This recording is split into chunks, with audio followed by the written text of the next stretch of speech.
did bring some donuts, so. Happy and if any, I think you're supposed to have to be complete. No, you can be paroled, right, yeah, you can be paroled. Yeah. You tell your protection? This is Alan Bates, he's our treasurer. She's under Hoopgood. Yeah. Peggy Morgan, she's a trustee. Hi, how are you? All right, thank you. Clarence, you never met Senator? This is Clarence, he's our clerk. Clarence Sumpter. Thank you. I'll see you last night, you were here. Good, very good, thank you. It's a pleasure to be here in Sumpter. I want to acknowledge Mr. Shin, David Shin, and he's doing some video, and he has to do this, and we checked with you guys, and so I guess if you don't want your face, just be shy, I guess, or whatever. But these are open forums. The public is invited, and so he's just going to do some taping, and I guess this is for audio. I don't usually hold something like this, but I do want to thank the Township and the Senior Center for opening up and welcoming us here today.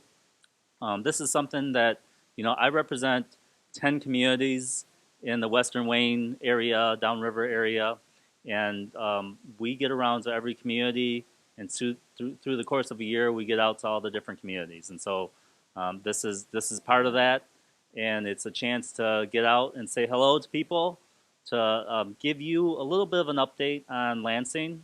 And quite frankly, that's my hope is that to be the shorter portion of things, but certainly want to hear what you guys are hearing or concerned about, or questions that you may have, and on Lansing stuff or whatever.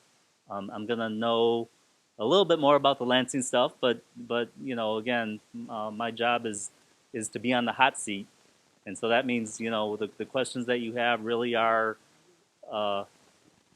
fine. Whatever questions that you have, I've gotten all kinds of questions over the years, and it's a pleasure to just get out and talk to people. So we do have these donuts here.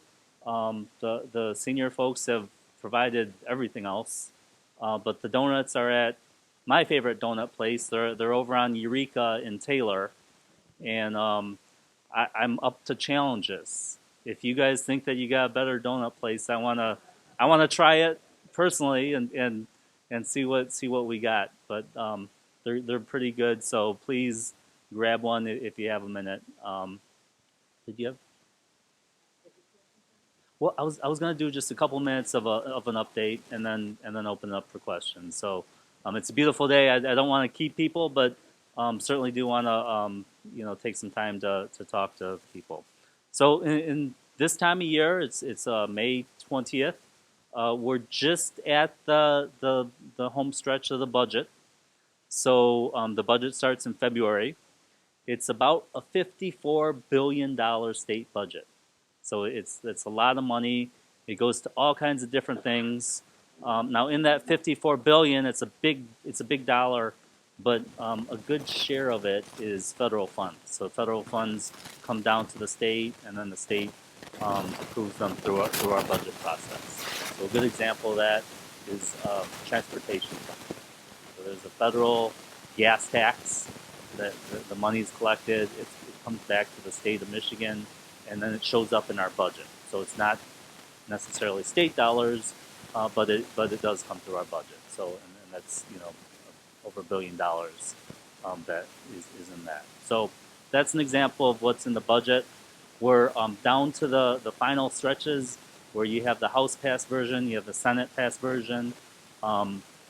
Last week we just did our revenue conference where we try to figure out, update how much money we do have and how much we can spend. And it sounds like we have a couple extra dollars than we thought back in January and February. So we're going to have to tighten maybe a couple of the different items in the budget as we wrap it up. But The amount isn't really big. It's a couple $100 million. It sounds like a really big amount, but in the magnitude of a $54 billion state budget, it really is something pretty manageable. It's not, the sky isn't falling. A couple other issues that are kind of tied up with the budget. One is DPS, Detroit Public Schools. So we've spent a lot of time in the last couple months trying to figure out how to provide assistance and perhaps some reforms to education in Detroit. And so once again, the House has passed a version of the reforms which is significantly different than the Senate version. The Senate passed its version earlier, and so now we're up to trying to figure out how to reconcile the differences. Flint water has been an ongoing issue. There's been a lot said about it. What I will say is that the state, the committee, which the legislature has put together to look into it, just finished its work a couple weeks ago. I think that there will be some recommendations and a report that comes out of it. Prior to that, the governor's own task force, which he assembled, put their report together and have issued that. The state legislature is, I think, and I hope, finishing up some more support for the community of Flint around a number of different areas. So the big areas are things like pipes and water bills, and then some other health, social service type supports. And so all of that is, when you add it to the previous pieces of recovery that the state has supported, we're getting well over $100 million at this point. It's really quite substantial right now, in terms of how much has been put forward. But this last piece still hasn't made its way all the way through the legislature. And then there will be more actually in the years to come to deal with future issues. The last one I'll touch upon, one of my committees is dealing with energy. And so this is kind of one of those that isn't very exciting, but it's pretty important. And so if you think about the state of Michigan, we rely a lot on coal-fired power plants. Probably 67, probably 2/3 ballpark of our electricity comes from coal-fired power plants. We're pulling away from that a little bit. Part of that has to do with federal regulations. So the federal government has put forward rules and continues to put forward rules to try to get some of the emissions dealt with.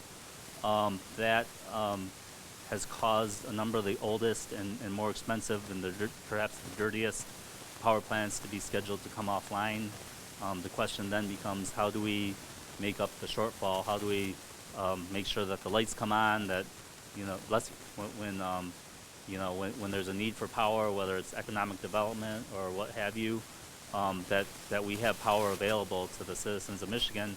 How do we do that in a way that's safe and healthy, and certainly affordability is on lots of our minds. So we could make sure that we have all the power that we need, and we could do it in a way that costs the average person more than maybe is necessary. And so there's a couple of different areas that we're trying to deal with the electricity issue. So it's a pretty big one. It's not very exciting, but it's something that we're working on.